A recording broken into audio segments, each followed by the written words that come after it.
Let's talk about this lady. Let's talk about Gloria Gaynor. So, story recently came out yesterday that the Donald announced the list of this year's Kennedy Center honorees, the first since he took control of the institution, because that's all he likes to do is control things, because he can't even control his own life, let alone his family's.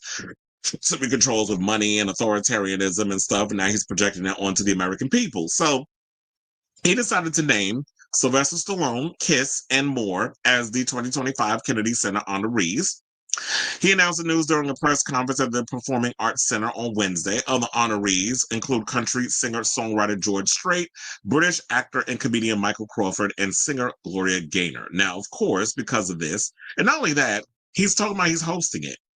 And this comes at a point where he considers a lot of what's been happening at the Kennedy Center excessively woke. So anybody that we celebrate that is diverse and we're all inclusive and people who have actually moved the needle and done things to contribute to the world, which we know he hasn't, except chaos and freaking stress.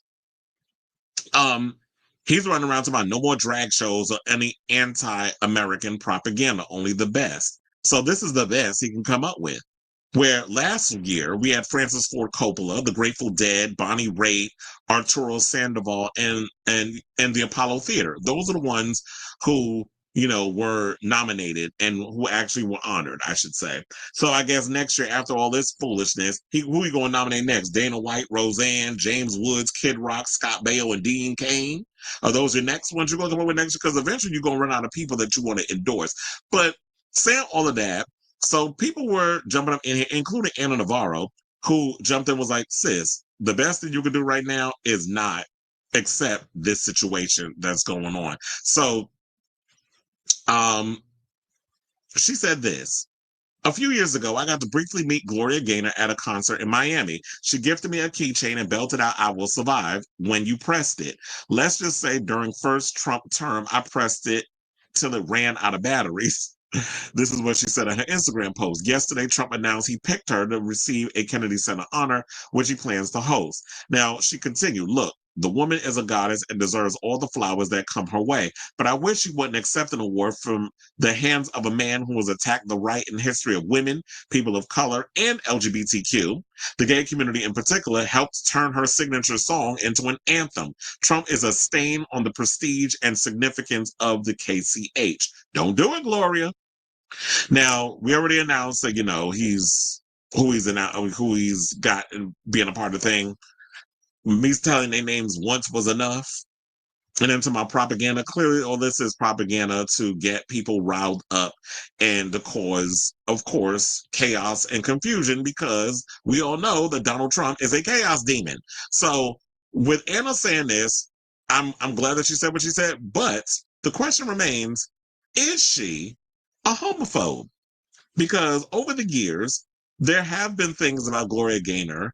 Nobody knows necessarily if she is a Trump supporter, but there have been some things that she has said that is about the gay community that has had people scratching their heads. And I feel like it's in the same vein as like Donna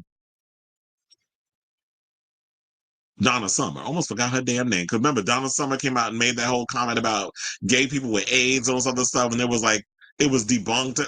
I'm still confused of whether or not if we ever got to the bottom of that, because I know her daughter did a documentary, and I'm like, so I gather she did say some things and she was trying to do penance or whatever. But so, yeah. So according to Pink News, they said, although there is no public record of Gaynor endorsing or supporting Trump, unfortunately, her past comments about the LGBTQ plus community have been problematic. The Christian singer has refused to confirm if she thinks being a homosexual is wrong. She was previously asked about how she feels about being a homosexual icon, to which she responded, I feel good about it because I feel it's a platform for my purpose, which is to bring the love of Christ to all of my fans because they trust me, I think. Adding, as if she has a religious opposition to homosexuality, she said, I want to lead them her to Christ and what he has for them. I want to lead them to him. I want to lead them to truth. What the hell does that mean? So, do you oppose homosexuality or not?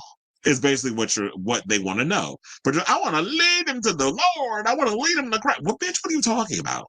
Like, either you oppose homosexuality or you don't.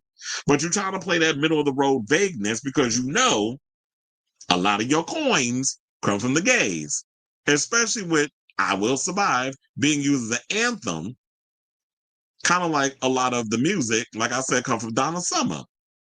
And you know the gays when they found out that allegedly she had made some controversial comments about the homosexual community, they canceled her ass quick, and she suffered for it. Especially with "I Will Survive" being like a big anthem for the community, and then you have like I said with Village People with Macho Man, but then they try to go and they cook themselves to Trump, so the gays don't even see it for them anymore. Even though a lot of y'all aesthetic and a lot of the music y'all was doing was pretty much pandering to the gays back in the day. And that was before my time, but I have seen many documentaries.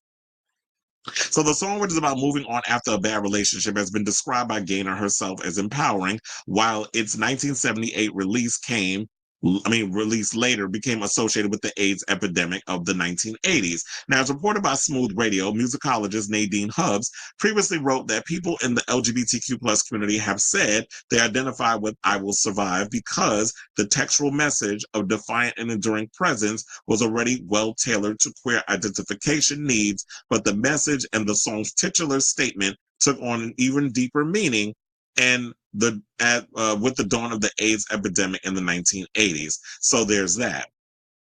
And now, not only this, hold on, because I'm probably going to have to go over to my Instagram and pull it up because, where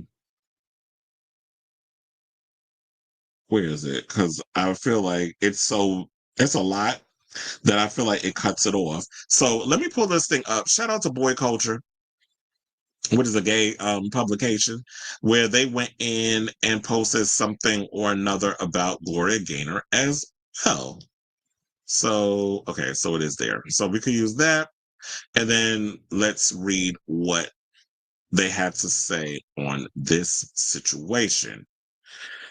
Okay, so Boy Culture said the following. They said, a reader shared with me this story about Gloria Gaynor in light of her accepting a Kennedy Center honor from Trump in spite of the fact that having a black entertainer in the mix would be laughed off as DEI if a Democrat did it, and in spite of the fact that a huge portion of her audience over the years is LGBTQ+. Saying, quote, in the late 90s, Gloria wrote her autobiography titled "I Will Survive," Natch, and went on a book tour. At the time, I was working in San Francisco's financial district and frequented Alexander Books, a now defunct bookstore managed at the time by a wonderful queer man of color. He snagged Gloria for a reading at lunchtime in the financial district to maximize turnout. A queer colleague of mine suggested we go on the day of the reading. A queer colleague of mine suggested we go, and on the day of the reading, we got to Alexander's in time to snag front row center seating for the reading. The room was packed, and Gloria entered wearing a teal pantsuit with perfectly matching teal shoes. She proceeded to read some portion of the chapter. It must have been forgettable because I can't remember any of what she said, and then closed the book and asked if anyone had any questions. She took several of them before my colleague raised her hand and Gloria called on her. She asked Gloria, how does it feel to be an icon for the queer community, one that has embraced your most popular song as an anthem? Which is why I called her One Hit Wonder. But she has many hits, name them. Besides, don't even Google it. Besides, "I Will Survive," I'll wait. And then they also went on to say, so the anthem, blah, blah, blah, so on and so forth. And then it said, a song that has helped the generation survive the horrors of AIDS. I may have paraphrased that, but you get the idea. Gloria visibly stiffened and proceeded to give a lame boilerplate answer to the effect of, I only serve Jesus and it's the only praise I seek, or some such crap, distancing herself from any queer association. This being San Francisco, much if not most of the audience was queer. I don't remember there being any boos, but Gloria's demeanor changed and she could tell the room had turned, at which point, for whatever reason, she turned to me and said, you look like you have something to say. I looked her up and down, and in my gayest, loudest voice said, fabulous shoes. She blinked, grabbed her book off the podium, and bolted. So, with that being said, when it comes to Gloria Gaynor, it's time to face it. She is what she is. So, when we say that, fuck her. Let her get her freaking award. because that's more important to her to keep her relevant off of one damn song that she's made millions of. And gays, there are plenty of songs out here that you could use as an anthem. Stop always cucking to people who don't see it for us. And even though Gloria is before my time, and I know that song, and when it pops on, we all sing in unison. But she is who she is, and she want to serve the Lord. Well, let's see how long it take for the Lord to pay that bitch bills. So she'll be broke, basically is what I'm saying. So say all this to say, what do you guys think of this story in regards of Gloria Gaynor pulling a Maya Angelou, which would be when people show you who they are, believe them the first time. So let me know what you guys think of this story in the comments down below.